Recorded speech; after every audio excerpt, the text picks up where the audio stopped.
Walaupun ya Pak Jokowi bilang 2023 gelap, atau siapapun ekonom atau influencer bilang 2023 itu suram, saya kok milih untuk kita mempersiapkan diri. Itu sebabnya saya bikin video ini ya, supaya kasih tahu teman-teman semua untuk persiapan diri, karena ini adalah waktu transfer kekayaan itu akan terjadi.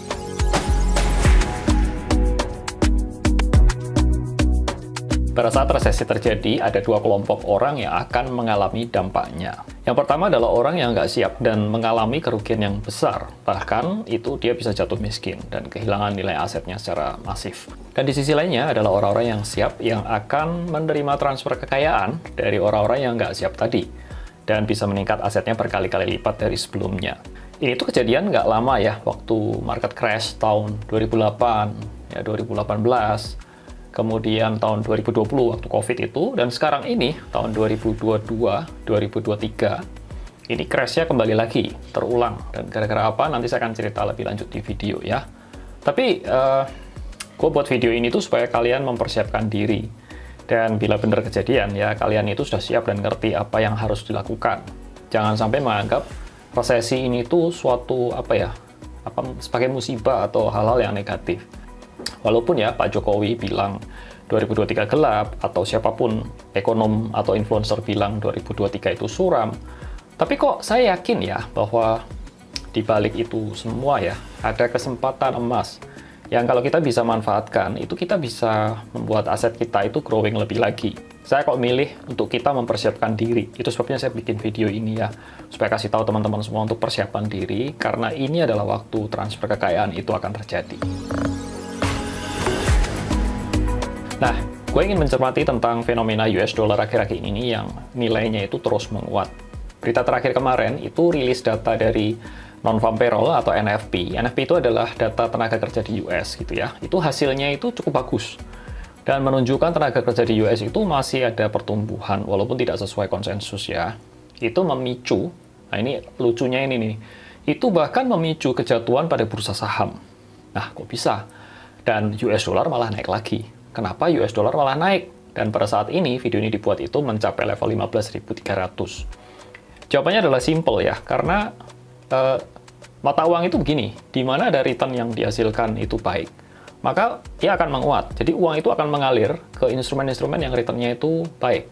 Dan US dollar ini saat ini dianggap sebagai satu aset yang safe haven, dibandingkan dengan aset-aset berisiko lain, seperti saham atau kripto. Itu sebabnya duit semua itu keluar dari saham dan masuk ke US dollar semua. Fed sepanjang tahun 2022 ini telah menaikkan suku bunganya itu sebanyak 5 kali ya, dan sehingga saat ini itu berada di kisaran 3,25%. Dan berdasarkan data rilis NFP pada hari Jumat lalu, itu diperkirakan Bank Sentral Amerika itu akan kembali menaikkan suku bunganya itu secara agresif. Diperkirakan itu bisa naik 50 basis point ke 3,75, atau bahkan mencapai 75 basis point ke 4%. Dan ini semua perlu Fed lakukan untuk menjinakkan inflasi. Jadi guys, biang kerok dari semua yang patut disalahkan itu adalah inflasi. Dan kalau kita flashback sedikit, inflasi yang tinggi sekali di Amerika ini akibat dari ulah otoritas Amerika sendiri. Jadi kayak senjata makan tuan gitu ya. Di mana mereka itu menggulirkan paket untuk menstimulus ekonomi mereka waktu kena COVID-19, waktu masa-masa COVID-19 itu dengan cara mencetak uang secara gila-gilaan. Sehingga mereka ini ya nggak heran ya, sekarang ini inflasinya naik tinggi sekali. Jadi US dollar itu menguat karena suku bunga yang dinaikkan Fed untuk mengendalikan inflasi yang terjadi, karena mereka sendirilah yang mencetak uang gila-gilaan. Ada satu hal lagi yang perlu kita waspadai di sini, yaitu tentang hukum supply and demand, di mana ketika suatu barang itu melimpah, maka harganya akan hancur, akan turun. Demikian pula dengan supply dari US dollar akibat pencetakan uang itu, nilai dari, istilahnya tuh nilai real dari US dollar itu harusnya turun dan harusnya hancur nilainya karena supply-nya yang melimpah. Tapi US dollar ini nggak jatuh, itu menurut saya lebih karena saat ini kondisi mata uang negara-negara lain itu yang juga sedang tertekan. Contohnya seperti euro yang sedang tertekan hebat karena isu perang Rusia dan Ukraina. Itu menyebabkan pasokan energi yang terganggu dan menekan euro. Dan juga terhadap Jepang yen yang memang masih saat ini tuh memiliki kebijakan negatif interest rate, ini membuat US dollar itu semakin berkibar gitu. Tapi sebenarnya kondisi US dollar saat ini secara fundamental menurut saya itu tidak sedang baik-baik saja dan tidak menguat secara real gitu ya. skenario terburuk US dollar adalah ketika situasi berbalik arah, US dollar itu bisa ambrol ke nilai yang sangat rendah. How low can you go? I don't know. Tapi hampir dipastikan, sooner or later, US dollar itu akan jatuh.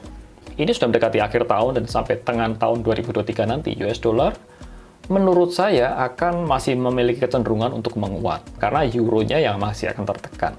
Bila The Fed terus menaikkan suku bunga ya, level 16.000 itu bisa saja terjadi loh. Dan kalau kita lihat dari sisi teknikal juga ada gap di situ yang kata beberapa analis itu mengatakan mesti ditutup. Dan pertanyaannya itu kapan US dollar ini bisa balik arah? Saya nggak tahu waktu tepatnya kapan, tetapi saya bisa kasih tahu tanda-tandanya. Yang pertama dan utama adalah, ingat ya, ketika perang sudah mereda dan terkendali, pada saat itulah titik balik itu akan terjadi. Perang ini menyebabkan tekanan-tekanan pada sektor energi, khususnya ya, seperti minyak, seperti gas, dan jalur distribusi, dan euronya akan tertekan. Nah, ketika ini sudah longgar, euro akan pulih. Minyak akan turun nilainya, dan inflasi akan terkendali. Dan pada saat itulah US dollar akan runtuh. Berikut ini adalah pendapat pribadi ya, jadi bukan merupakan aset investasi atau sesuatu yang pasti akan terjadi. So, do your own research ya. Saat ini bagi mereka yang sudah punya US dollar, menurut saya itu mulai siap-siap jualan. Ya, target saya itu di kisaran sekarang ini ya 15.300 sampai 16.000-an itu nanti itu range yang bagus untuk mulai pelan-pelan itu ngelepas US dollar. Bagi yang belum punya US dollar, menurut saya sudah terlambat, jadi jangan masuklah untuk beli US dollar. Karena walaupun range kenaikannya ke atas masih ada, tetapi itu semakin terbatas. Pertanyaannya sekarang, jual US dollar, ya, kemudian terus di-convert kemana, dibelikan apa? Ini preferensi saya ya, sesuai urutannya begini. Jadi yang pertama adalah, kalian bisa beli euro. Ketika ekonomi Eropa mulai pulih, euro ini akan balik ke nilai sebelumnya. Saat ini euro nilainya itu sudah sangat-sangat jatuh dan murah. Dan ketika pulih, nanti euro akan balik ke posisi semula. Hopefully ya, bisa balik ke 1.2, 1.3. Dan ini adalah timing yang balik untuk mulai mencicil. Yang kedua, cicil Bitcoin. Banyak yang bilang Bitcoin ini akan jatuh lagi. Tapi kok saya nggak berpikir seperti itu ya. Bitcoin ini, saya yakin akan naik lagi dan bisa balik ke semula. Ya, yang pasti estimasi saya ya bisa 40 ribuan gitu. Itu udah bagus banget, bisa 2 kali lipat dari sekarang. Dan yang ketiga adalah saham. Tentunya adalah saham-saham yang bagus, tetapi sudah terdiskon banyak. Saat ini mungkin timing beli saham mungkin belum terlalu tepat, tetapi Anda siap-siap saja dulu bahwa nanti ketika sudah mulai ada tanda-tanda perbalikan itu, saham ini akan menarik. Karena banyak sekali saham-saham bagus yang harganya diskon. Tentang saham ini nanti kita bahas di lain waktu ya, di video yang lain. Dan bagi teman-teman yang ingin mulai berinvestasi atau di kripto atau di saham, baik di dalam maupun luar negeri itu, bisa cek di bagian deskripsi. Saya ada rekomendasi beberapa sekuritas dan exchanger yang selama ini saya personally pakai ya, saya gunakan dan ada beberapa promo yang mungkin bisa dimanfaatkan. Dan itu semua pendapat pribadi ya teman-teman, dan semua analisa saya ini bisa terjadi, bisa saja enggak loh. Jadi disclaimer, do your own research. Dan semoga ini bisa memberikan insight bagi teman-teman semua dan juga inspirasi bagi semuanya untuk bisa smart di dalam memindahkan, mengatur-atur aset-asetnya supaya bisa lebih bertumbuh terus. Sebagai summary, ya resesi atau krisis itu adalah peluang dan kesempatan. Kesempatan untuk terjadinya transfer kekayaan dari yang nggak siap dan kepada mereka yang smart dan lebih siap. Ketika kalian siap, maka saya doakan semoga aset kalian nanti bertumbuh dengan lebat. Demikian sharing singkat saya dan semoga bermanfaat. Teman-teman jangan lupa untuk like video ini dan juga bisa share ke teman-teman lain yang membutuhkan. Thanks atas perhatiannya. Nama saya Tommy Yu dan saya ucapkan salam sukses buat Anda dan cuan selalu.